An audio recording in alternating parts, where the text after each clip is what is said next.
तो एक बार फिर से आप सभी के लिए लेकर के आए हैं 12th फिजिक्स की ऑनलाइन क्लास। और यह क्लास पिछली क्लासों से और भी ज़्यादा इम्पोर्टेंट है। और आज का टॉपिक जो हम पढ़ने वाले हैं वह है वेन डी ग्राफ जनरेटर। और ये एक ऐसा क्वेश्चन है जिसे पता नहीं कितने सारे लोगों ने पढ़ाया होगा, लेकिन आज की इस क्लास में आप लोग देखेंगे कि वेन डी ग्राफ जनरेटर में कितनी ज़्यादा इम्पोर्टेंट बातें छिपी हुई हैं। लेकिन कितना भी लोग उसको पढ़ा चुके हों, लेकिन आज की इस क्लास को आप अगर पूरा अटेंड करेंगे, अच्छे से देखेंगे, तो निश्चित रूप में इसमें आप लोगों को बहुत सारी नई नई और ऐसी बातें मिलेंगी जिन पर बहुत से लोगों ने प्रकाश शायद नहीं डाला हो। और आप लोगों के लिए हमारी कोशिश भी यही होती है कि जो मैटर दिया जाए, जो टॉपिक पढ़ाया जाए, वह बहुत ही स्तरीय हो और उसमें ऐसी कोई भी बात ना छूटने पाए।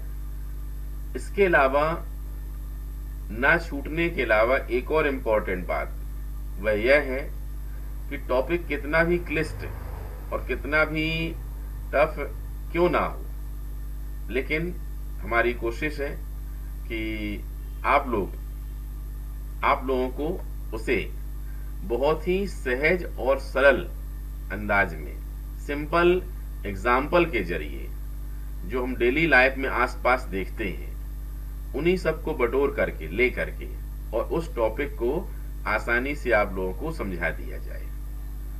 और फिजिक्स का यही उद्देश्य भी है। फिजिक्स का मतलब है कि आसपास जो कुछ भी है, वही जो देखते सुनते हैं, हम पढ़ते हैं, वही तो सब फिजिक्स है। ठीक है, इसलिए आज के इस टॉपिक को आप लोग बहुत ही ध्यान से देखिए, मन लगा के समझिए।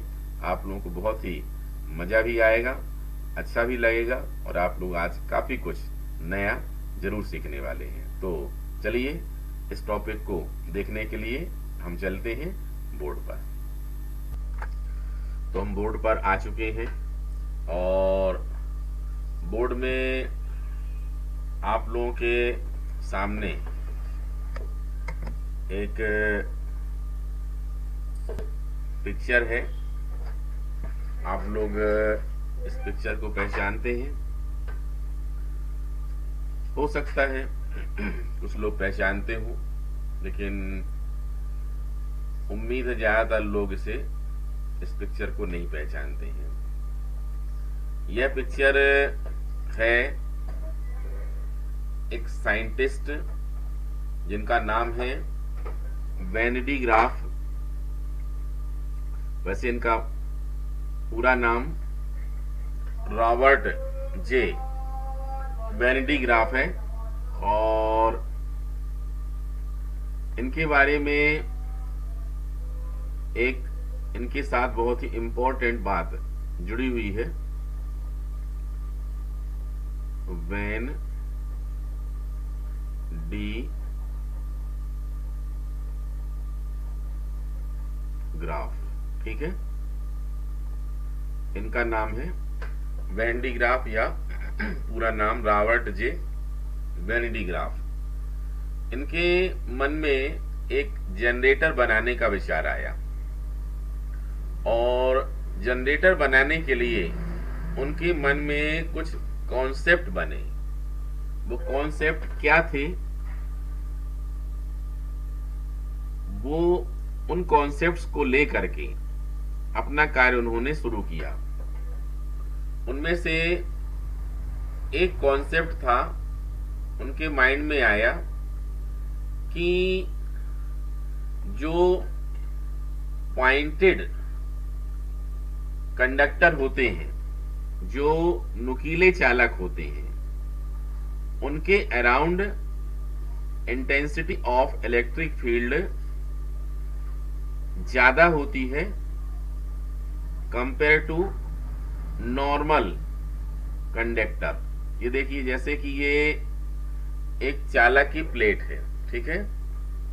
तो अगर इसको हम क्यू चार्ज दे दें, कितना चार्ज दें, क्यू चार्ज दे दें, तो अब आवेशित प्लेट, ये चार्ज प्लेट है, तो इसके अराउंड, इसके आसपास एक intensity of electric field produce हो जाएगी, विद्युत क्षेत्र की तीव्रता बनेगी। तो इसके आसपास विद्युत क्षेत्र की तीव्रता कितनी होगी? उन्होंने क्या पाया, उन्होंने देखा कि अगर इसके बदले हम क्या ले लें, ये देखिए, ये जैसे ये पॉइंटेड चार्ज, इसमें आगे का सिरा क्या है, नुकीला है, ठीक है। और इसको भी हमने कितना चार्ज दिया है, क्यू चार्ज ही दिया है, ठीक है, प्लस क्यू चार्ज है। जैसे और भी हम ले सकते हैं, ये देखिए, ये एक और है, ये इसको भी हमने क्या दिया हुआ है, प्लस क्यू चार्ज ही दिया है। अब हम बात करते हैं ऊपर के सरफेस की, ये देखिए यहां पर, ये देखिए, ये प्लस, यहां पर भी क्या है, ये प्लस। तो यहां पर इसके आसपास जो विद्युत क्षेत्र की तीव्रता होगी, इंटेंसिटी ऑफ इलेक्ट्रिक फील्ड होगी, E, कंपेयर टू ये इसके अराउंड, यहां पर जो विद्युत क्षेत्र की तीव्रता यहां पर होगी, तो इसके मुकाबले यहां पर विद्युत क्षेत्र की तीव्रता ज्यादा नहीं होती, बहुत ज्यादा होती है, ठीक है।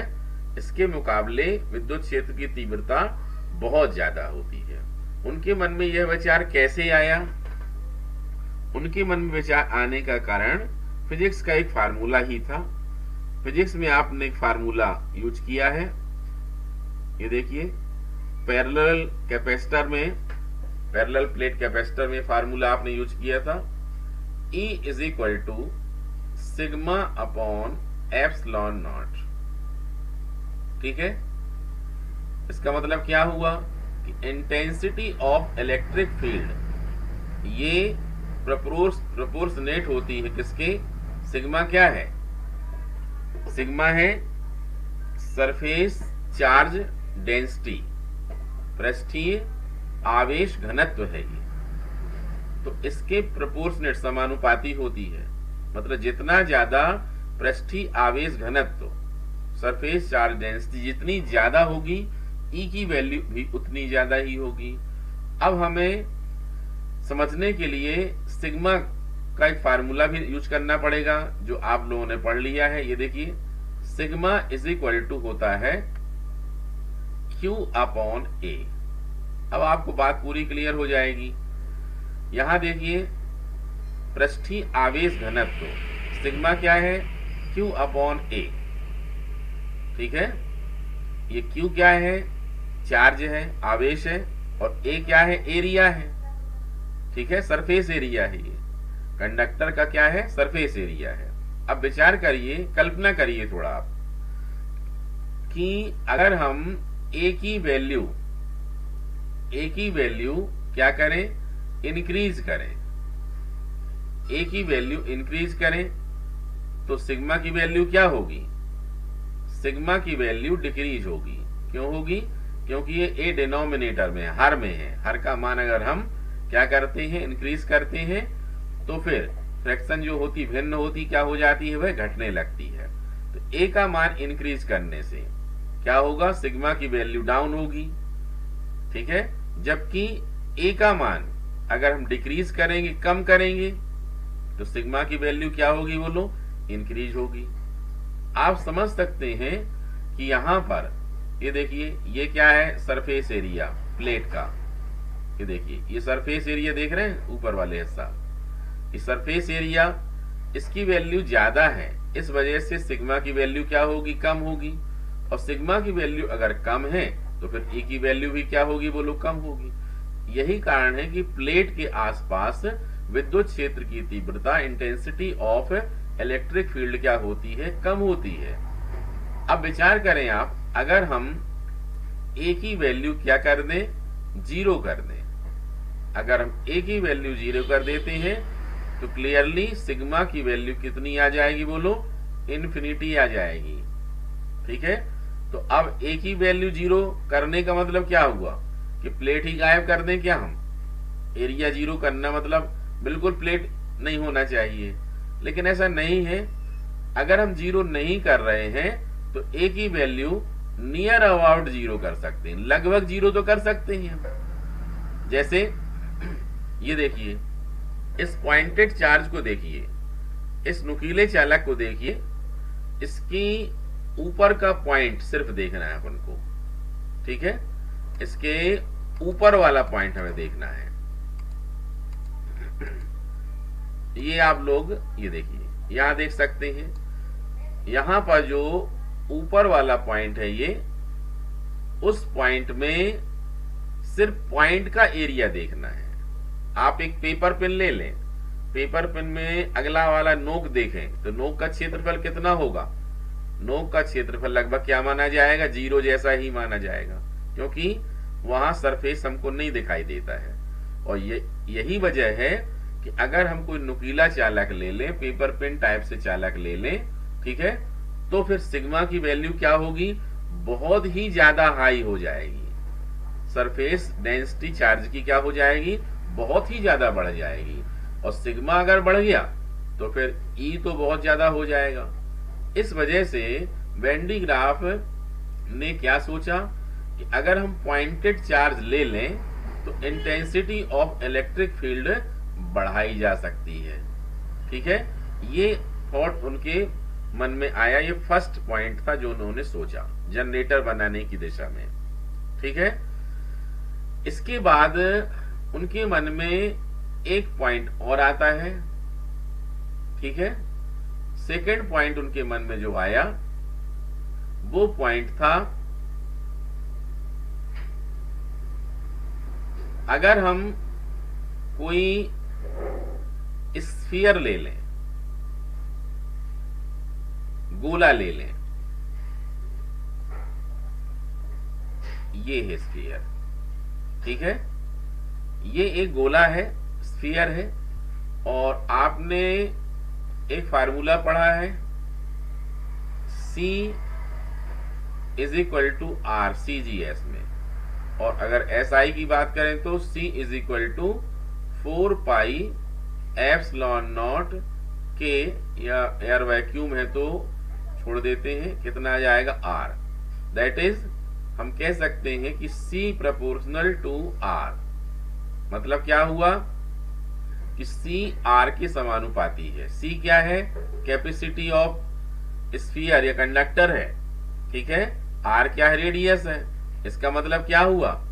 इसका मतलब तो यही हुआ कि वान डी ग्राफ ने सोचा कि अगर हम स्फीयर ले लें और उसकी रेडियस क्या कर दें, जितनी ज्यादा इंक्रीज करेंगे, उसकी रेडियस हम जितनी ज्यादा बढ़ाएंगे, उसकी कैपेसिटी उतनी ही ज्यादा होती जाएगी।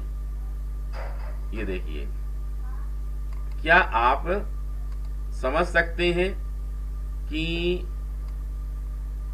ये देखिए, जितना ज्यादा हम क्या करेंगे,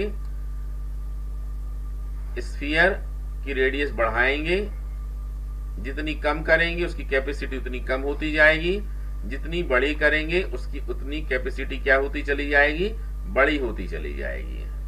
ठीक है, यह बात कोई बहुत बड़ी नहीं है। आप अगर अपनी डेली लाइफ में जा करके कुछ विचार करना चाहें तो आप बहुत अच्छा आंसर निकाल सकते हैं इसका, बहुत अच्छे से इस बात को सोच सकते हैं। कैसे सोच सकते हैं?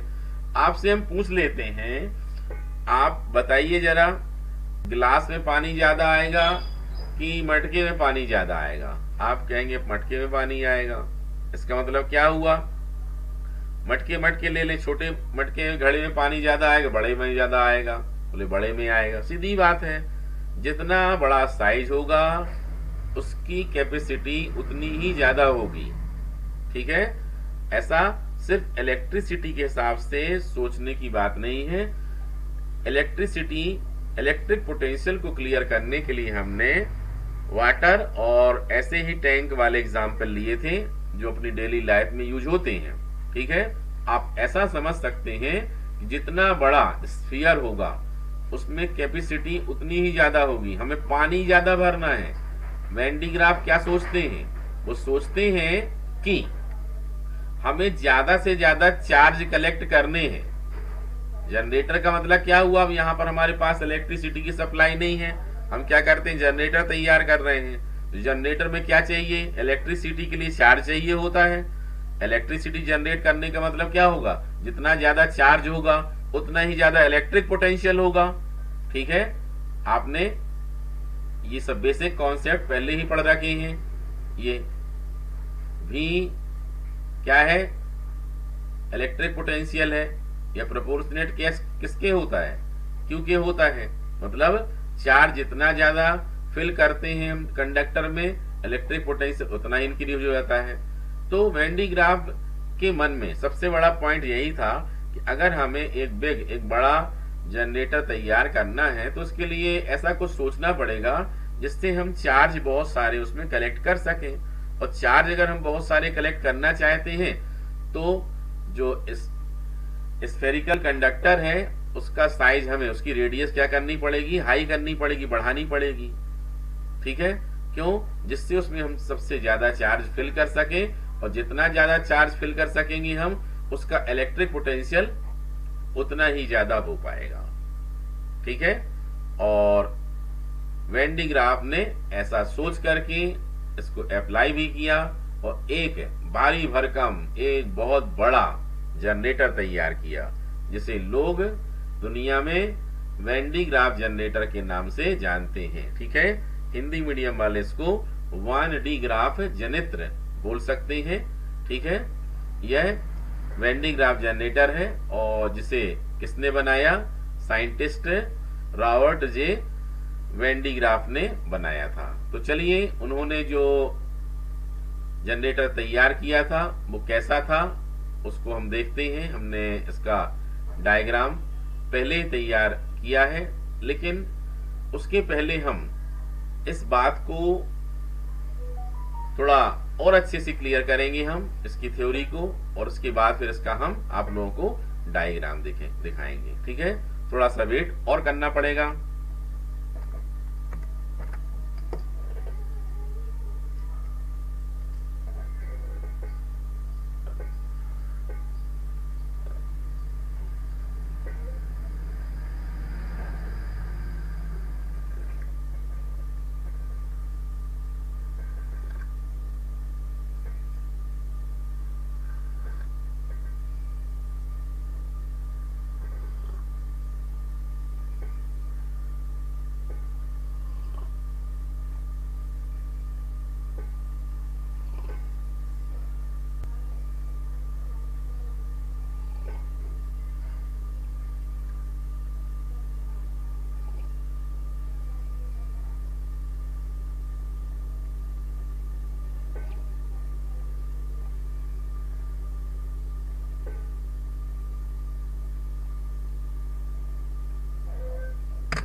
वेन डी ग्राफ जनरेटर की थ्योरी कंप्लीट रूप में समझने के लिए हमें कुछ एग्जाम्पल लेने पड़ेंगे और कुछ इंपॉर्टेंट बातें बतानी पड़ेंगी, जिससे आप वेन डी ग्राफ जनरेटर की थ्योरी और भी आसान ढंग से समझ सकते हैं। एक छोटा सा क्वेश्चन है और आप लोगों को उसका आंसर देना है कि एक कार में आप हमारे साथ कहीं घूमने के लिए जा रहे हैं। ठीक है, आप कार में हैं और हम हैं, और इसके बाद चलते हुए अचानक शाम हो जाती है, अंधेरा होने लगता है और बहुत घनघोर बादल आ जाते हैं, क्लाउड आ जाते हैं और तेज बारिश होने लगती है और उसके बाद बिजली ही जोरदार कड़क रही होती है। अब बारिश इतनी तेज रहती है कि हमें रास्ते में रुकना पड़ता है रोड के किनारे, और जैसे ही रुकते हैं, कहां पर रुकते हैं, हमें दिखाई देता है कि एक झोपड़ी बनी हुई है पास में और दूसरी ओर हमें एक बरगद का बहुत पुराना वृक्ष भी दिखाई देता है। तो अब आपका हम टेस्ट भी करना चाहते हैं और क्वेश्चन यहीं पर जन्म लेता है। क्वेश्चन हम यहीं पर बनाते हैं। आपको हमने कहा अपने पास खतरा है, बहुत ज्यादा बिजली चमक रही है, बिजली कहीं भी गिर सकती है। तो आपसे हम क्वेश्चन पूछते हैं कि बताओ, अगर हमें सुरक्षित बचना है तो वास्तव में हमें क्या करना चाहिए। कार से निकल करके हमें झोपड़ी के अंदर जो कोई रह रहा है उनसे मदद लेनी चाहिए और कुछ देर के लिए, घंटे भर के लिए उस झोपड़ी के अंदर ठहर जाना चाहिए, या फिर हमें कार से निकल करके उस बरगद के वृक्ष के नीचे खड़े हो जाना चाहिए, वेट करना चाहिए, या फिर हमें उस कार में ही बैठे रहना चाहिए। आप इसका आंसर दें सोच करके, ठीक है। जितने लोगों ने कहा झोपड़ी के अंदर जाना चाहिए वह आंसर हम गलत करते हैं। जितने लोगों ने कहा बरगद के पेड़ के नीचे जाना चाहिए वह आंसर भी हम गलत करते हैं। जितने लोगों ने सोचा कि कार के अंदर ही होना चाहिए उस आंसर को हम क्या करते हैं, सही कर देते हैं। लेकिन सिर्फ अंदाज की बात नहीं होना चाहिए, हमें यह सोचना जरूरी है कि आखिर कार के अंदर हमारी सेफ्टी क्यों है। कार के अंदर सेफ्टी होने का एक रीजन है। आपने इलेक्ट्रोस्टैटिक स्थिर विद्युत में पढ़ा है कि अगर कोई इस प्रकार से होलो कंडक्टर, होलो स्फीयर हो और चार्ज्ड हो, उसमें आवेश दे दिए जाएं, ठीक है, ये लो, तो इसका सरफेस यह स्फीयर इक्विपोटेंशियल सरफेस मतलब समविभव पृष्ठ होता है। इक्विपोटेंशियल सरफेस होता है, समविभव पृष्ठ होता है, ठीक है। और इसके अंदर इंटेंसिटी ऑफ इलेक्ट्रिक फील्ड क्या होती है, जीरो होती है। विद्युत क्षेत्र की तीव्रता क्या होती है, जीरो होती है, क्योंकि इक्विपोटेंशियल इसका मतलब क्या, V is equal to constant, और आप लोग समझते हैं कि E इज इक्वल टू क्या होता है, minus dV upon dr। Constant का डिफरेंशिएशन करने से कितना आ जाता है, जीरो।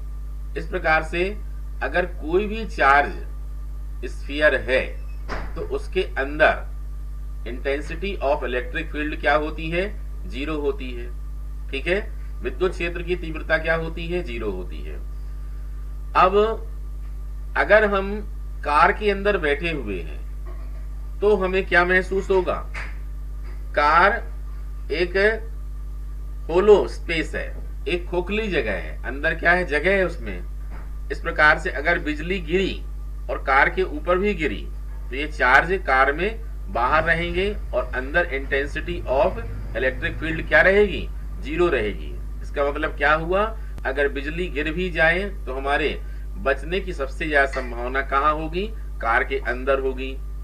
पेड़ में अगर बिजली गिरेगी तो हमको शॉक लग सकता है और हम इंजर्ड हो सकते हैं, घायल हो सकते हैं, ठीक है। इसी प्रकार से जो झोपड़ी है वह झोपड़ी मतलब पूरी तरह से बंद नहीं है और खपरेल है, इस प्रकार से वहां भी बिजली गिरने की संभावना, पॉसिबिलिटी हो सकती है। सबसे ज्यादा सेफ हम कहां पर महसूस करेंगे, कार के अंदर, ठीक है। इससे जुड़ा हुआ एक क्वेश्चन और लेते हैं हम यहाँ पर इस बात को पूरा क्लियर करने के लिए। ये देखिए, आप लोगों ने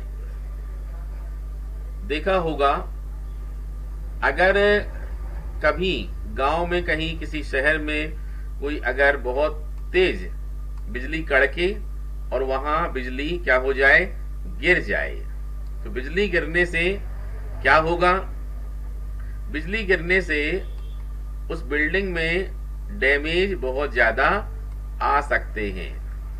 क्यों आ सकते हैं डैमेज,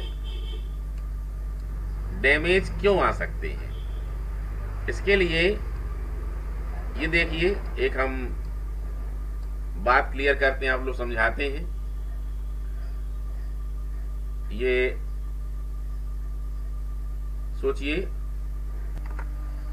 ये देखिए, ये सबसे ऊंची बिल्डिंग है और ये क्लाउड है, और क्लाउड जब आपस में फ्रिक्शन करते हैं, टकराते हैं, तो घर्षण के कारण उनमें चार्ज प्रोड्यूस हो जाते हैं, आवेश उत्पन्न हो जाते हैं। ठीक है, ये आवेश हमने प्लस करके दिखाए हैं नीचे, इसमें प्लस प्लस करके बहुत सारे चार्ज हो जाते हैं। ठीक है, और ये चार्ज जब बहुत सारे हो जाते हैं तो कहाँ के लिए, जमीन की ओर, पृथ्वी की ओर, क्योंकि पृथ्वी का विभव क्या होता है, अर्थ का इलेक्ट्रिक पोटेंशियल कितना होता है, 0 होता है। ठीक है, कितना होता है, 0 होता है। इस वजह से कोई भी चार्ज कहां पर फ्लो होना चाहेगा, जहां पर पोटेंशियल सबसे कम होता है, और अर्थ का जो पोटेंशियल है वो सबसे कम होता है।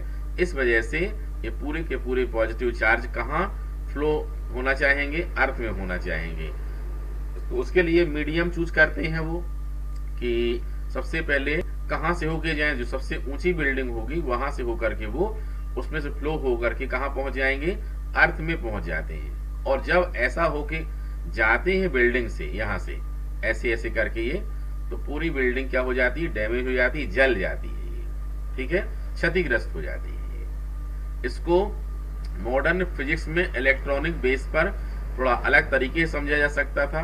ये पुराना कॉन्सेप्ट हमने बताया। अगर आपको इलेक्ट्रॉन के बेस पर समझना है तो आप ऐसा समझ सकते हैं कि ये देखिए, यहाँ पर पॉजिटिव चार्ज है और पॉजिटिव चार्ज बहुत सारे कलेक्ट हो गए हैं, तो वो क्या करते हैं, इलेक्ट्रॉन को क्या करते हैं, अट्रैक्ट करते हैं, आकर्षित करते हैं।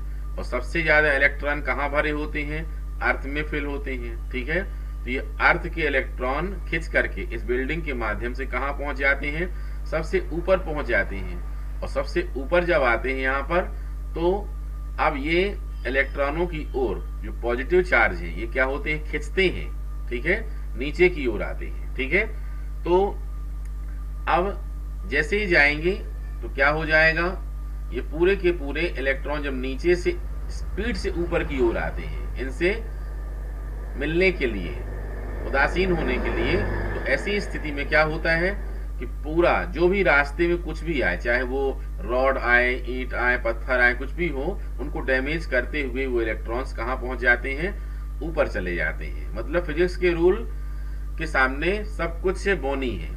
यहाँ पर इलेक्ट्रॉन पूरी बिल्डिंग को क्या कर देते हैं, डैमेज कर देते हैं। ठीक है, और यहाँ से बिल्कुल तेजी से ये इलेक्ट्रॉन पूरा इनसे जब मिलना होता है तो वो चीज हमको चिंगारी के रूप में, चमक के रूप में दिखाई देती है। ठीक है, इस घटना को हम एक खास नाम से जानते हैं फिजिक्स में, ये कोरोना डिस्चार्ज के नाम से जाना जाता है। इसे हम क्या कहते हैं, कोरोना डिस्चार्ज। ठीक है, कोरोना डिस्चार्ज का मतलब क्या हुआ कि जो यहाँ पर बिजली चमकती हुई हमको दिखाई देती है, ठीक है, तो जो चार्ज है वो एक प्रकार से डिस्चार्ज होकर के आगे बढ़ते हुए हमको दिखाई देते हैं। यही क्या है, कोरोना डिस्चार्ज है। समझ गए? अब अगर हमको इसकी सेफ्टी करनी है, बिल्डिंग की सेफ्टी करनी है हमें, तो हमें क्या करना पड़ेगा, इसके लिए हमें एक काम करना पड़ेगा। इसके लिए हमें बिल्डिंग की सेफ्टी करनी है अगर, तो हमें क्या करना पड़ेगा, इसके लिए बिल्डिंग के ऊपर इस प्रकार से ये पॉइंटेड कंडक्टर, नुकीले चालक फिट करने पड़ेंगे, और ये एक से ज्यादा हो सकते हैं इस प्रकार से डिजाइन में। ये देखिए इस टाइप से। ठीक है, इन्हें आप लोगों ने अपनी साइंस में छोटी कक्षाओं में एक खास नाम से जाना होगा। इन्हें हिंदी में तड़ित चालक कहते हैं। क्या कहते हैं? तड़ित चालक। तड़ित चालक, ठीक है। और इंग्लिश में क्या है? Lighting arrest. इसे हम क्या बोलते हैं? लाइटिंग अरेस्ट, ठीक है।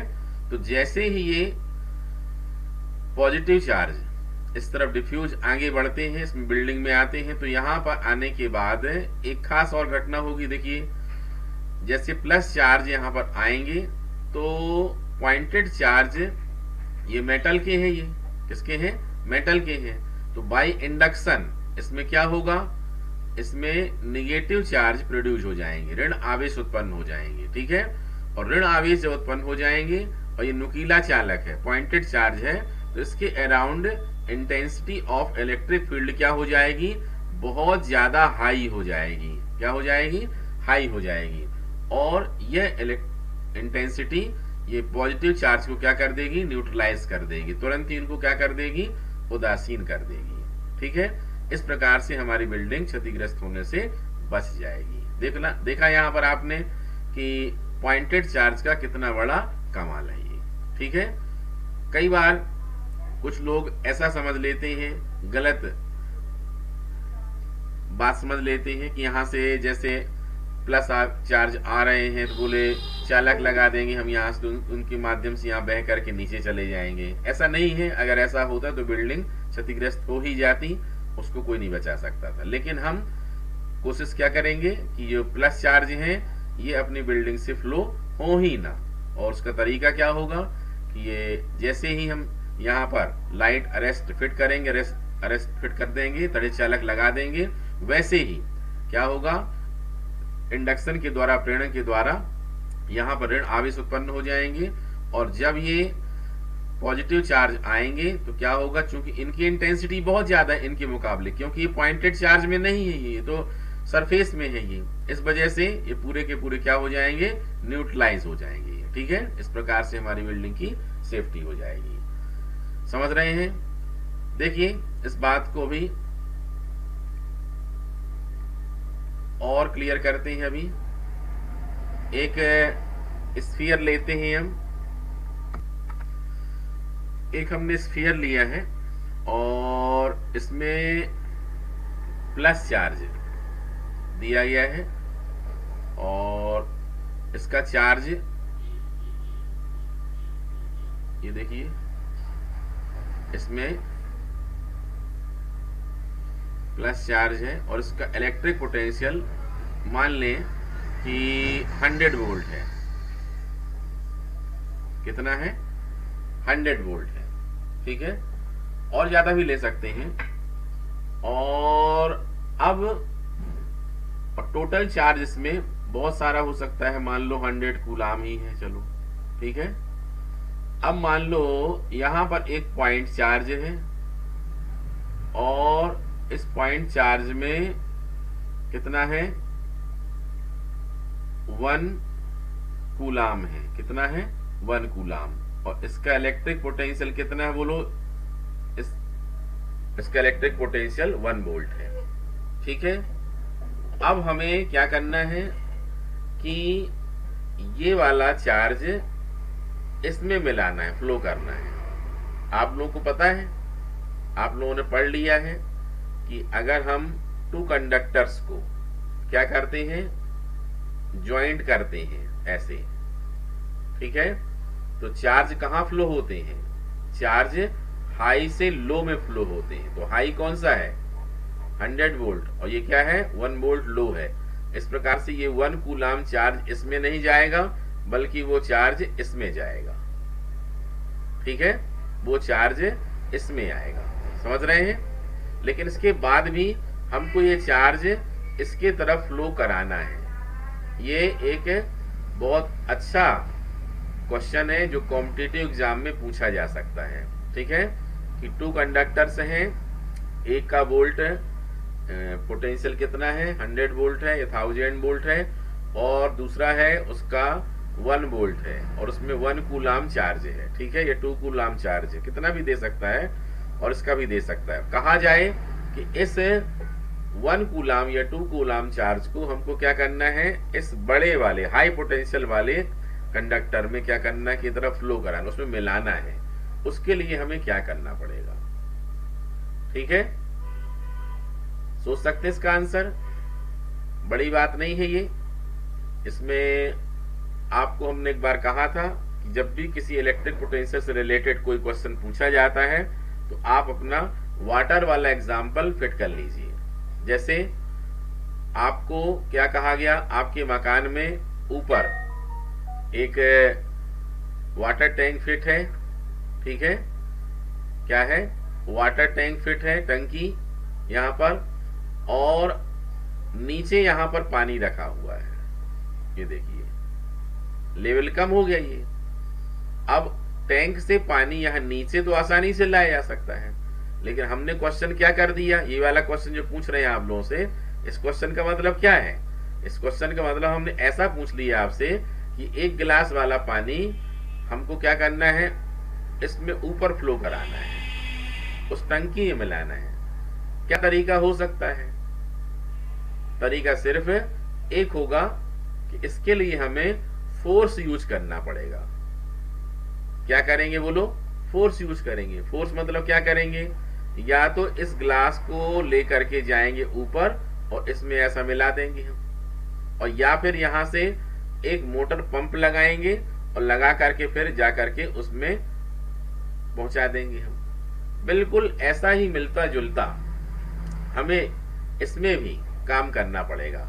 क्या करना पड़ेगा, ये जो 1 वोल्ट वाला इलेक्ट्रिक पोटेंशियल है, 1 कूलाम का चार्ज है, उसे क्या करना पड़ेगा, यहां से ले करके और ये देखो यहां से ले जाकर के इसके अंदर पहुंचा देना पड़ेगा अपन को, या किनारे में, ठीक है, टच कर दें या किनारे में छोड़ दें, ठीक है।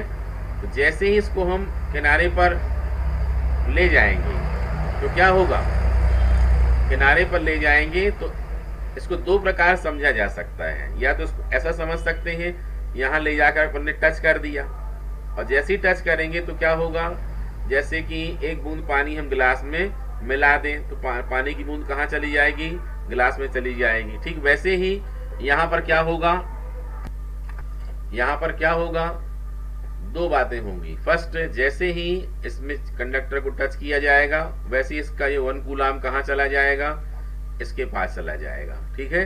कहां जाएगा, इसके बाहरी वाले सरफेस में जाएगा, ठीक है। इसको कैसा समझ सकते हैं, जैसे हम यहाँ पास में ले जाते हैं तो बाई इंडक्शन इसके इंटरनल पार्ट में क्या हो जाएगा, नेगेटिव चार्ज प्रोड्यूस हो जाएगा। इसके इन साइड में क्या होगा, नेगेटिव चार्ज, और बाहरी साइड में क्या हो जाएगा, पॉजिटिव चार्ज। ये आपने कैपेसिटर पढ़ाया था हमने, ऐसा ही देखिए इसमें प्लस, ये प्लस थे, और बाय इंडक्शन यहाँ क्या हो जाता है, माइनस, और उसके बाहरी वाले पार्ट में क्या हो जाता है, प्लस हो जाता है ये, ठीक है। तो बिल्कुल वैसा ही यहाँ पर क्या होगा, इन साइड में नेगेटिव और आउट साइड में क्या हो जाएगा, पॉजिटिव। ये पॉजिटिव जो जाएगा उतना ही जाएगा जितना ये लेके आया होगा ये, ठीक है। मतलब जैसे मान लो 1 कूलाम है तो 1 कूलाम यहाँ चला जाएगा। अब इसमें चार्ज क्या हो जाएगा, इसका चार्ज 0 हो जाएगा। हाँ, एक इंपॉर्टेंट बात ये है, इसका इलेक्ट्रिक पोटेंशियल भले 1 वोल्ट था यहाँ बाहर जब था, लेकिन जैसे ही यहाँ पहुंचाया अपन ने तो उसका इलेक्ट्रिक पोटेंशियल कितना हो जाएगा, वो 100 वोल्ट हो जाएगा। जैसे यहाँ पर ये ग्लास वाला जो वाटर है इसका लेवल अभी इतना नीचे है, ये जैसे 1 वोल्ट, हाइट कम है ये, और जब इसको ऊपर ले जाएंगे और छोड़ दिया अपन ने तो अब उसकी हाइट तो इतनी सारी बढ़ गई ना, इस वजह से हाइट बढ़ जाने का मतलब कितना हो गया, वो 100 हो गया वो, ठीक है। इस प्रकार से अंदर ले जाने पर इसका इलेक्ट्रिक पोटेंशियल कितना हो जाएगा, 100 वोल्ट हो जाएगा। अब इसके बाद ये खाली हो जाएगा, गिलास को पलटा दी, गिलास में क्या हो, कुछ नहीं होगा अब ये। अब फिर से क्या करें, गिलास को वापस अगर लाएं तो फिर से यहाँ पर 1 कूलाम भर देते हैं और फिर ले जाएं, फिर क्या होगा, फिर भरता जाएगा इसमें, फिर वापस लाएं, फिर भरता जाएगा। ऐसा करके बार बार करते जाए क्या होगा, इस स्फीयर के बाहरी भाग में क्या हो जाएगा, बहुत सारा पॉजिटिव चार्ज कलेक्ट हो जाएगा, ठीक है। इसको सोच करके भी एक छोटी सी स्टोरी याद आती है हमको, जो बचपन में अक्सर अभी भी देखते हैं, आप लोगों ने भी देखा होगा कि एक सड़क के किनारे एक कोई भिखारी बैठा हुआ है, ठीक है, और वह अपने सामने एक खाली कटोरा लिए रहता है, दे दो करके मांगता रहता, कुछ गाता रहेगा, और आपने देखा कि बेचारे का खाली कटोरा है, और इसके बाद आपने अपने जेब से 5 रुपीज का कॉइन्स, 5 रुपए का सिक्का या 10 रुपए का सिक्का निकाल करके उसके इसमें उस कटोरे में डाल दिया। जैसे ही आप आगे बढ़ते हैं, वो क्या करता है, वह 5 रुपए या 10 रुपए का सिक्का अपने जहां बैठा है वही टाट के नीचे, पट्टी के नीचे, बोरे के नीचे दबा लेता है, ठीक है, और उसके फिर से उसका कटोरा क्या हो जाता है, खाली हो जाता है। फिर दूसरा कोई आता है, फिर देखता है खाली कटोरा, बेचारा कब से बैठा हुआ मांग रहा है, और उसके बाद वह ऐसा ही कार्य दिन भर करता रहता है, दिनों करता रहता है, महीनों करता रहता है, सालों करता रहता है, लेकिन जब भी कोई निकलता है उसका कटोरा कैसा रहता है, वो खाली रहता है, एम्प्टी रहता है, ठीक है। अब हमारी नजर में तो एक खाली कटोरा ही है वास्तव में, लेकिन रियलिटी क्या है, वो पैसे ले जाके बैंक में जमा करता है, और अब आज की स्थिति में उसके पास कितने, 1 करोड़ रुपए हैं। आप और हम 5 रुपए 10 रुपए वाले ही बने रह गए हैं। उसको 5 रुपए 10 रुपए अभी भी दे रहे हैं, उसका खाली कटोरा है, लेकिन रियल में उसके बैंक अकाउंट में कितना, 1 करोड़ रुपए डिपॉजिट हो चुका है, ठीक है। ठीक ऐसा ही यहाँ पर है, ये घटना यहाँ पर समझ सकते हैं। ये खाली कटोरा मतलब ये 1 कूलाम ला करके, और जैसे ही छोड़ा तो बस उसका कटोरा खाली, और ये जाके कहाँ चला गया, अंदर बैंक में चला गया। ये बस फिर से ला के फिर दिया 5 रुपए, फिर बाहर से पूरा कलेक्ट हो गया, ये फिर खाली हो गया। ये ऐसा कर करके पूरा का पूरा लगातार ये भरता जाता है, भरता जाता है, भरता जाता है, और लास्ट में बहुत ज्यादा चार्ज हो जाते हैं, और चार्ज जितने ज्यादा होंगे उतना ही ज्यादा क्या होगा, बोलो, इलेक्ट्रिक पोटेंशियल होगा, ठीक है, समझ रहे हैं। बस यही थ्योरी है वास्तव में वैन डी ग्राफ जनरेटर की। अगर आपने हमारी इस बात को ध्यान से समझा तो अगले 5 मिनट में ही पूरा वैन डी ग्राफ जनरेटर आप आसानी से समझ पाएंगे, ठीक है। तो अब हम आप लोगों को वैन डी ग्राफ जनरेटर का डायग्राम दिखाते हैं। ये देखिए आपके सामने अब है वैन डी ग्राफ जनरेटर, और जो थ्योरी हमने समझाई है उस बात को हम क्लियर करेंगे। पहले इसका कंस्ट्रक्शन, इसका डिस्क्रिप्शन देंगे। तो ये एस, ये पूरा मेटेलिक स्फीयर है ये, और हमने आप लोगों को बताया था कि C प्रोपोर्शनल टू R किसने सोचा, वैन डी ग्राफ ने सोचा था। C समानुपाती कितना, बोलो, R, मतलब त्रिज्या जितनी ज्यादा बड़ी होगी धारिता उतनी ही ज्यादा होगी। इस वजह से इस स्फीयर की जो रेडियस है अप्रोक्सीमेट 5 मीटर, लगभग 5 मीटर ली जाती है। कितनी ली जाती है, इसका डायमीटर कितना लिया जाता है, डायमीटर मतलब व्यास, 5 मीटर ज्यादा भी कर सकते हैं, 5 मीटर पर्याप्त होता है, समझ सकते हैं। काफी बड़ा एक गोला, जैसे अपन शहरों में पानी की टंकियां देखते हैं, बहुत बड़ी बड़ी साइज की दिखाई देती हैं, वैसे ही बहुत बड़े साइज में अपन को ये एक बड़ा सा गोला दिखाई देगा, ठीक है। और इसे ये जो P लिखा हुआ है हमने, ये क्या है, पिलर्स हैं, इंसुलेटेड पिलर्स हैं, कॉलम्स हैं, जिनके ऊपर इसको रखा गया है ये, ठीक है। इनकी हाइट लगभग कितनी होती है, ये हाइट लगभग होती है इनकी 15 मीटर, बहुत ऊंचा है, ठीक है, बहुत ऊंचाई में रखा जाता है। अपन को सिर को ऊपर करके देखना पड़ेगा, टोपी पहन के खड़े हो टोपी पीछे गिर जाएगी, ठीक है। इतनी हाइट में इंसुलेटेड होना चाहिए, विद्युत रोधी होना चाहिए, उसके ऊपर ये पूरा स्फीयर रख दिया गया है, ठीक है, समझ गए। अब देखिए इसमें C1 और C2 जो हम पॉइंटेड चार्ज की बात कर रहे थे, यहां पर नुकीले चालक C1 और C2 लगाए गए हैं। इन्हें हम क्या कहते हैं, कम्ब भी कहते हैं, कंडक्टर कम्ब। कंघी हिंदी में कहते हैं, कंघी जैसे दिखते हैं ये, ठीक है। इनको हम कंघी या कम भी बोल देते हैं। जो C1 होता है वह बैटरी B से जोड़ा जाता है, जिससे कि इसमें हम पॉजिटिव चार्ज दे सकें, ठीक है। और जो C2 होता है वह बड़े स्फीयर से जोड़ा जाता है, ठीक है, जो कि पॉजिटिव चार्ज को यहां ट्रांसफर करता रहेगा, ठीक है। अब ये P1 और P2 ये क्या है, पुली है या घिरनी, ठीक है, पुली या हिंदी में क्या कहते हैं इनको, घिरनी। P1 और P2, ये P2 किससे कनेक्ट रहती है, इलेक्ट्रिक मोटर से। M मतलब क्या है, इलेक्ट्रिक मोटर। यहाँ इलेक्ट्रिक मोटर है और ये बेल्ट लगाया हुआ है, जैसे आपने फ्लोर मिल देखी है, आटे की चक्की, ठीक है, तो उसमें ये बेल्ट घूमता रहता है, पीछे वाले से आगे वाला घुमाया जाता है। तो यहाँ चालू करेंगे तो ये वाला पुली घिरनी क्या होगी, घूमेगी। और फिर इस घिरनी के साथ में इस घिरनी को मिला करके एक बेल्ट चढ़ा दिया गया है। यह बेल्ट किसका, रेशम, सिल्क, ठीक है, रेशम या नायलॉन का होना चाहिए, सिल्क या नायलॉन का होना चाहिए, ठीक है। क्यों होना चाहिए, जिससे इसमें यह चार्ज को कैरी कर सके, आवेशों को ढो सके, एक स्थान से दूसरे स्थान तक ले जा सके। जैसे आपके बालों में आप अपना हाथ घिस दें तो बालों में आवेश हो जाता है, आवेशित हो जाते हैं, बाल आकर्षित होने लग जाते हैं। वैसे ही रेशम या नायलॉन में भी होता है, ठीक है। तो ये नायलॉन या रेशम का बेल्ट लगा दिया गया है ये, ठीक है। जब ये मोटर घूमेगी तो ये वाला बेल्ट भी ऐसा ऐसा ऊपर नीचे आगे पीछे पूरा मूव करेगा। मतलब कहने का ये हुआ कि मोटर M P2 को घुमाएगी, मूव करेगी, तो P2 बेल्ट की मदद से किसको मूव कराएगा, P1 को कराएगा। इस प्रकार से ये मूव होते चले जाएंगे, ठीक है। अब प्रोसेस में क्या होगा, बड़ी आसान प्रोसेस है। अब देखिए, यहां से प्लस चार्ज बैटरी का कौन ले लेगा, C1 ले लेगा। अब C1 जैसे ही लेगा तो कैसे पॉइंटेड चार्ज है ये, इनमें नोक बनी हुई है। अब हमने आप लोग पहले समझा दिया है, ऐसे अगर नोक है तो यहाँ पर इंटेंसिटी बहुत ज्यादा क्या होगी, बोलो, हाई होगी, बहुत उच्च होगी। इस वजह से इसके आसपास की जो एयर होगी वह आयनाइज्ड हो जाएगी, वायु क्या है, आयनित हो जाएगी। और जब आयनित हो जाएगी तो क्या है, आयन मतलब माइनस और प्लस, ठीक है। तो यहाँ पर जो इलेक्ट्रॉन है इसकी तरफ खिंच जाते हैं, अब बचता क्या है, प्लस।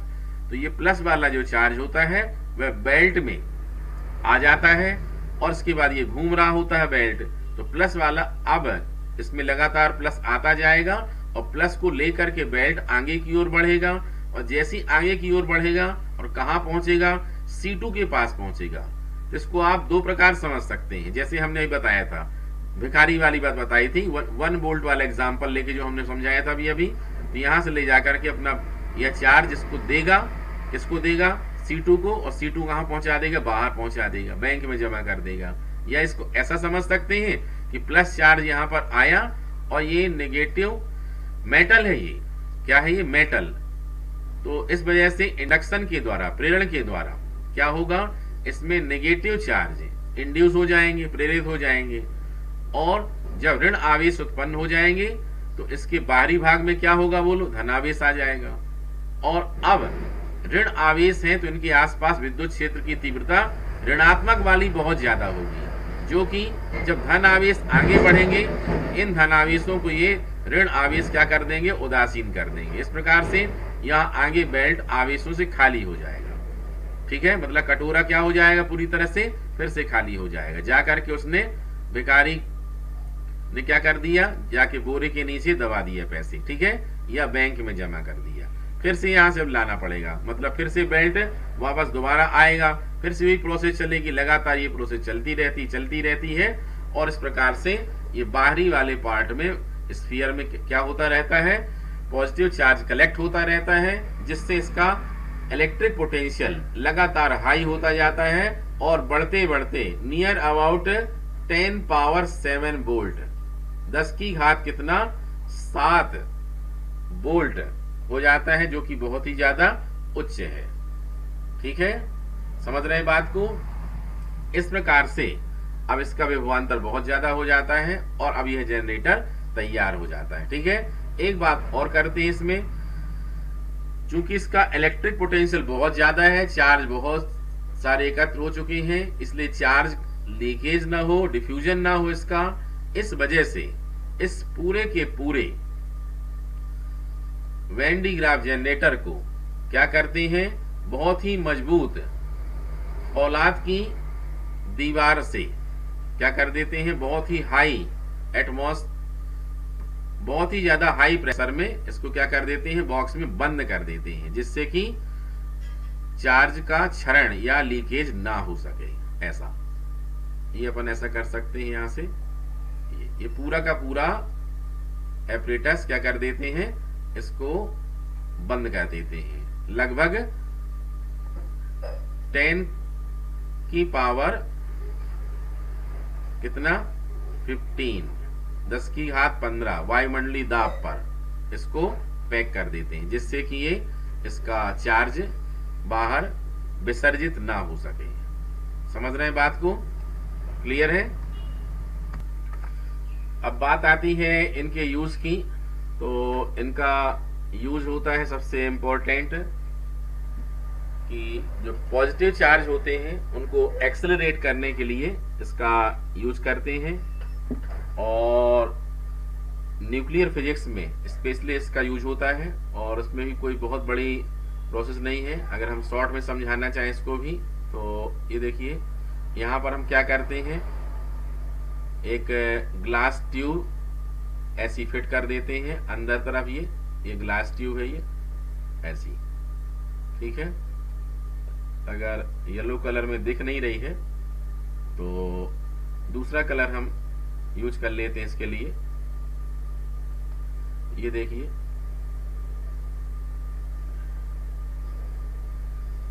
ये है ऐसी, ये ग्लास ट्यूब है। और अब यहां पर हमको क्या करना पड़ेगा, अब हमको यहां पर जिस पर किसी भी चार्ज को के न्यूक्लियस को हिट करना है तो उसको यहां रख दिया जाएगा, ठीक है। यहां जिस पर उसको बौछार करनी है, बमबारी करनी, हिट करनी है, और जिस आवेश को एक्सेलरेट करना है, जिस चार्ज को, उसको इस होलोस्फीयर के अंदर यहां रख दिया जाएगा। जब यहां रखा गया तो उसका पोटेंशियल कितना हो जाएगा, जितना इस स्फीयर का है, ठीक है। तो बस यह बहुत ही ज्यादा उच्च विभवांतर में हो जाएगा और ये बाहर सबसे ज्यादा निम्न विभवांतर में होगा। तो होगा क्या कि बहुत ही ज्यादा स्पीड से जो ऊपर वाला होगा, ऊपर वाला जो आवेश है वह स्पीड से नीचे की ओर आएगा, ठीक है। कैसे आएगा, यहां से ये स्पीड से आकर के ऐसा, और इसमें से बहुत जोरदार हिट करेगा, टकराएगा, और उसके अंदर पहुंच करके उसमें आइसोटोप, जो भी प्रोसेस जिस काम के लिए किया जा रहा है उस कार्य को है पूरा कर देगा, ठीक है। इस प्रकार से ये when de Graaff generator specially nuclear physics में, नाभिकीय भौतिकी में, और ये पॉजिटिव चार्ज को एक्सेलरेट करने में इसका यूज किया जाता है, ठीक है। वैसे प्रारंभिक दिनों में इसका सबसे ज्यादा यूज होता था, बहुत ज्यादा वैल्यू थी इसकी, लेकिन बाद में इसके सिमिलर एक और डिस्कवरी हो गई, और वह डिस्कवरी थी साइक्लोट्रॉन, ठीक है। साइक्लोट्रॉन के आ जाने से इसकी पूंछ परख थोड़ा कम हो गई और ज्यादातर किसका यूज होने लग गया, साइक्लोट्रॉन का यूज होने लग गया। साइक्लोट्रॉन के बारे में भी आप लोगों को हम पढ़ाएंगे बाद में, आपके सिलेबस में साइक्लोट्रॉन रखा गया है, वो बाद में है वो, ठीक है। तो आपको उम्मीद है ये अच्छे से समझ में आ गया होगा। अब इसको लिखना कैसे है इसके बारे में आप लोगों को बता देते हैं। तो स्पीड से आप लोग इसका क्वेश्चन लिखिए। Explain Van de Graaff generator, write its usages. Van de Graaff जनित्र को समझाओ तथा इसके उपयोग लिखो, ठीक है। ये क्वेश्चन हो जाएगा। अब इसके क्वेश्चन के बाद इसका आंसर लिखना है। इंग्लिश मीडियम के लिए हमने यहाँ पर लिख दिया है, ये देखिए। ये आप लोगों को साइड हेडिंग करनी है वेन डी ग्राफ जनरेटर, ठीक है। और इसके बाद आप लोगों को कितना लिखना है, उसकी डेफिनेशन लिखिए। डेफिनेशन में क्या लिखना है, यहां से लिखना है, ठीक है। इंग्लिश मीडियम वाले लिखें, ये लिखा हुआ है। हिंदी वालों को हम बोलते जा रहे हैं तो आप लोग लिखते चलें, ठीक है।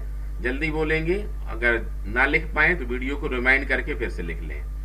वानडी ग्राफ जनित्र वह युक्ति है जो अति उच्च विभवांतर लगभग 10⁻7 वोल्ट उत्पन्न करती है। इसे वैज्ञानिक वानडी ग्राफ ने 1929 में बनाया था। ठीक है, 1929। ठीक है, डिस्कवर्ड बाय किसके द्वारा? वानडी ग्राफ के द्वारा, वेंडी ग्राफ के द्वारा। ठीक है, अब इसके बाद आपको इसकी क्या लिखनी है? कंस्ट्रक्शन लिखनी है, संरचना लिखनी है, लिखा हुआ है। ठीक है, हिंदी वाले के लिए हम बोल देते हैं कि हिंदी वाले लिख लें। वानडी ग्राफ जनित्र को चित्र में दिखाया गया है। इसमें धातु का एक 5 मीटर व्यास वाला गोला एस होता है, जिसे विद्युत रोधी स्तंभों पीपी के ऊपर रखा जाता है। इस स्तंभ की ऊंचाई लगभग 15 मीटर होती है। इसके अंदर 2 घिरनियां P1 और P2 लगी होती हैं, जिनके ऊपर रेशम या नायलॉन का इंसुलेटेड बेल्ट लगा होता है। घिरनी P1 को विद्युत मोटर M के द्वारा घुमाया जाता है, जिससे घिरनी P2 और बेल्ट भी घूमता है। C1 और C2 2 नुकीले चालक हैं। C1 को बैटरी के धन सिरे से जोड़ा जाता है और C2 को धात्विक गोले S के साथ जोड़ा जाता है। पूरे गोले को विद्युत विसर्जन रोकने के लिए लगभग 15 वायुमंडलीय दाब पर फौलाद की चेंबर के अंदर बंद करके रखा जाता है। ठीक है, ये हो जाएगा कंस्ट्रक्शन। अब इसके बाद साइड हेडिंग कर लेंगे थ्योरी या सिद्धांत। ठीक है, अब इसमें इंग्लिश में भी नहीं लिखा हुआ है, तो हम दोनों का ही बोल देते हैं स्पीड से। आप लोग इसको लिख लो। Theory of Wendy graph generator based upon following 2 important concept. Hindi में वानडी ग्राफ जनित्र का सिद्धांत निम्न 2 तथ्यों पर आधारित है। पहला लिखना है, the capacity of a uniformly charged hollow spherical conductor is C is equal to 4 pi epsilon naught into R. That is C proportional to R. ठीक है, लिख लिया? स्पष्ट है। अच्छा, इंग्लिश में बोल रहे हैं, इसमें इंग्लिश वालों को लिखेंगे। Obviously for the capacity to be large the radius r should be large। ठीक है, यही पहला पॉइंट हिंदी में लिखेंगे। हम जानते हैं कि किसी खोखले गोलीय धात्विक चालक की धारिता C बराबर 4 पाई एप्सिलॉन नॉट R होती है, अर्थात C समानुपाती R। स्पष्ट है, जितना बड़ा गोला होगा उसकी धारिता उतनी ही बड़ी होगी। ठीक है, ये फर्स्ट पॉइंट हो गया। अब सेकेंड पॉइंट लिखेंगे। पहले इंग्लिश मीडियम वाले लिखेंगे, at the pointed ends of a charge conductor the surface density of charge is more as compared to any plane surface. Therefore the electric field near the pointed end of conductor is more stronger than at any other place। ठीक है, लिख लिया है? हिंदी में लिखेंगे, किसी भी आवेशित नुकीले चालक के आसपास विद्युत क्षेत्र की तीव्रता अन्य सतह के चालक की तुलना में बहुत ही अधिक होती है। यह निम्न सूत्र से स्पष्ट किया गया है। It is clearly by following formula. तो इसमें एक फार्मूला लिख लो जो हमने बताया था, और वो फार्मूला था कि E proportional to sigma, where जहां sigma is equal to Q upon A, where Q is equal to charge और A इज इक्वल, चार्ज मतलब हिंदी वालों को आवेश, A इज इक्वल टू क्या है, एरिया मतलब क्षेत्रफल। ठीक है। अब इसके बाद आ जाते हैं किसमें, वर्किंग में। कार्यविधि लिख लें, इंग्लिश में लिखी हुई है, हिंदी वाले लिख लें। ठीक है। सर्वप्रथम हिंदी में लिखना है, इंग्लिश वाले सामने लिखी हुई, हिंदी वाले लिख लें। वान डी ग्राफ जनित्र की कार्यविधि चित्र में दिखाई गई है।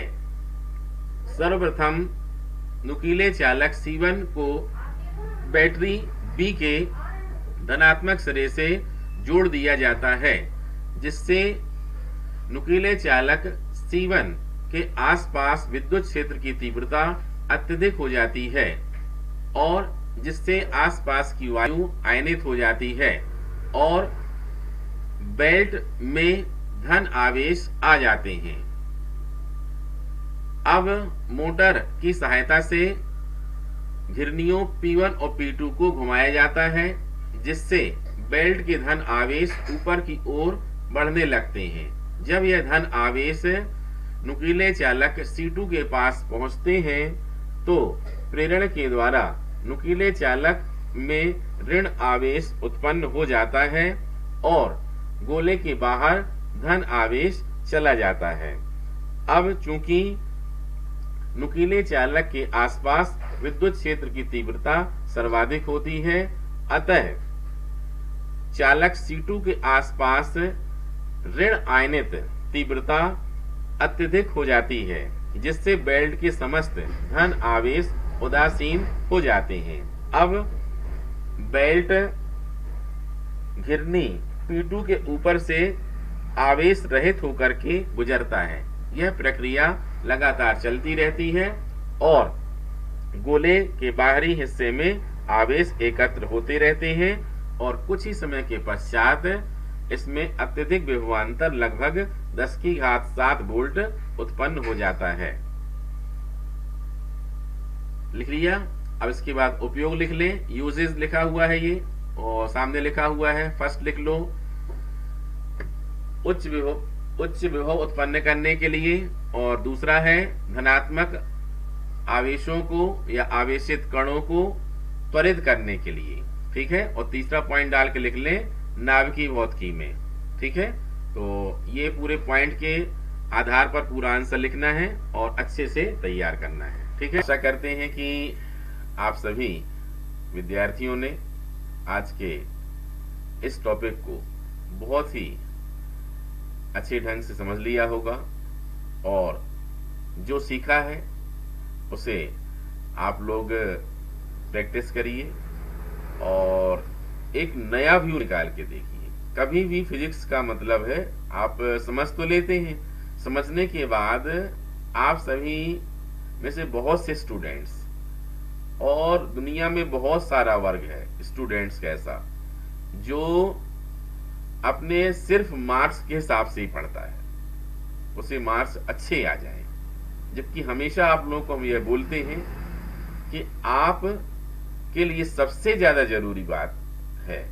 कौन सी बात है? और वह बात है कि आप सीखिए, सीखने के लिए पढ़िए। जितना ज्यादा आप सीखेंगे उतना ज्यादा आपके माइंड में भंडार बढ़ेगा और नए नए विचार आएंगे, इनोवेशन करने की इच्छा बनेगी और फिजिक्स में पढ़ने की रुचि और गहरी होती चली जाएगी। हमारी क्लास को पढ़ने के बाद बहुत सारे स्टूडेंट्स ऐसे हैं जिन्होंने फिजिक्स सब्जेक्ट को लेकर के ही अपनी आगे पढ़ाई की और बहुत ही आगे अच्छा स्थान बनाया, और फिजिक्स के लिए आज भी वे काफी कुछ करते चले जा रहे हैं। तो आप सिर्फ इस बात को ध्यान रखिए कि हम सिर्फ लकीर के फकीर ना हो। मतलब यह नहीं होना चाहिए कि हमने क्वेश्चन पढ़ा दिया, अब आपने उसको सिर्फ कॉपी कर लिया और उसके बाद उसको उतार दिया। ये तो एग्जाम के हिसाब से फर्स्ट वर्क है, ये आपको करना पड़ेगा कि एग्जाम में मार्क्स चाहिए, ठीक है। लेकिन उससे भी ज्यादा जरूरी क्या है कि जो आपने सीखा है अब आप अपने कॉन्सेप्ट को खोलिए, वैसा ही कुछ और सोचिए और सोच करके करने की कोशिश कीजिए, ठीक है। फिजिक्स का उद्देश्य इन्हीं सब बातों से पूरा होता है। तो आज के लिए इतना ही है और कल फिर से नए टॉपिक के साथ मिलेंगे और यहां पर यह चैप्टर भी फिनिश हो जाता है। आप लोग वर्तमान परिस्थितियों को देखते हुए अपना अपना पूरा ध्यान रखिए। वायरस का स्प्रेड बहुत ही ज्यादा होता चला जा रहा है, इसलिए सेफ्टी फर्स्ट है और खूब पढ़िए।